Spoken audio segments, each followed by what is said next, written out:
Welcome to this installment of Brave New World on ContextTV. This channel is all about entrepreneurship, and there was an interesting article in the New York Times, basically titled Entrepreneurship That Matters, that looked at this awesome phenomenon where sadly some entrepreneurs, their own livelihoods and their own business were at risk due to the coronavirus, but that they still somehow found the concentration and the drive and willingness to help others.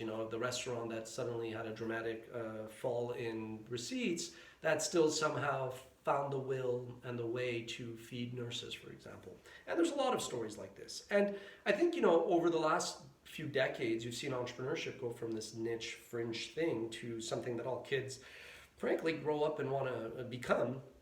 Partly, when they look at Mark Zuckerberg, Jeff Bezos, and many others, and they go, hey, I don't want to be an investment banker, doctor, lawyer, hedge fund manager. I want to be an entrepreneur. And I think there's this false narrative of like the overnight success, that you basically just have an idea, you raise a bit of funding for it, and you sell it for billions. When in reality, it's really like every overnight success is 10 years in the making, which is the title of my third book. So I think most entrepreneurs, when I read that New York Times article, I actually wasn't surprised. Not that in any way I'm going to compare my vantage point with what they're doing now. So for over a decade, we've built a business around fair use, and copyright law on YouTube. And as much as fair use is widely protected, I've lived with this existence going to bed every night that the business might get shut down because of how YouTube interprets and applies the Digital Millennium Copyright Act and copyright law. So you kind of I've lived with this paranoia, and some of the shock that a lot of executives, at Disney or AMC theaters and Cinemark and elsewhere or Live Nation are going through, where they never really probably imagined waking up and their business disappearing, was something that I literally went to bed every night with, and I woke up and checking my phone, making sure that, we were still around. As I joke, I had hair like Fabio before I started, sort of.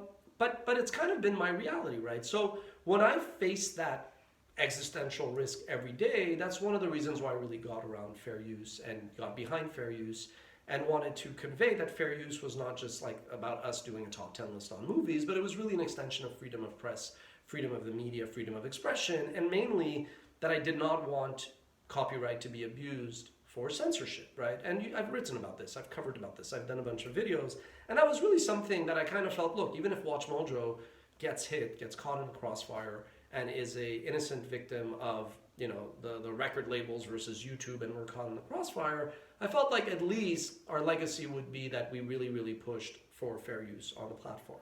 And as I've always said, I don't think the truest of entrepreneurs care about the money or the success or the fame. I think they're admittedly driven by good and bad insecurities, which we've covered, and they want to help, and frankly, they want to leave their legacy. So I think that New York Times article, it might resonate a lot with entrepreneurs that are like, well, this is normal. This is actually why we wake up in the morning and do what we do.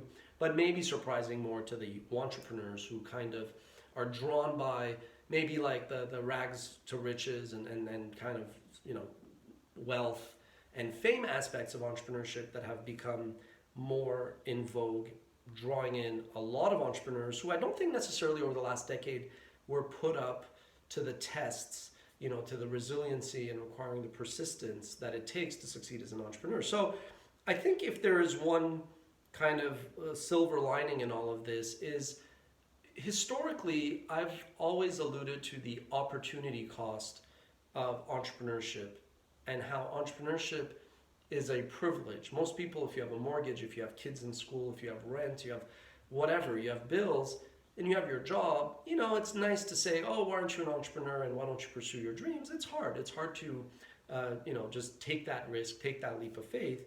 And I'm always very aware of that. And I think for a lot of people that find themselves unemployed, sadly, not everybody is an entrepreneur, although everybody has to think in an entrepreneurial way these days. But I think maybe this is your time. Maybe this is your opportunity. Maybe there's that idea you've always had. Maybe there's a skill set you've always had that you feel now with no day-to-day job as you figure out what your next, the next chapter in your life is. I think entrepreneurship really is that thing that, a few people are willing to work in a certain way for a few years to then live the rest of their life like few people can. It's that initial leap of faith that is really, really hard. To pull the Band-Aid and say, I'm going to leave this job that pays me well, that has benefits, and I'm going to take the risk and I'm going to stick to it for 3 months or 6 months and realistically 3 to 5 years. And I think now that many people have been forced to kind of reinvent themselves because a lot of jobs are never going to come back. A lot of people are going to leave industries that will probably never have room for them. And, sadly, media and entertainment, but also restaurants. There's a lot of industries that are just going to be smaller in the foreseeable future. So it's not that entrepreneurship is easy, and definitely not everybody's an entrepreneur. But if there was ever a time to entrepreneur or not, I would say now is the greatest time ever.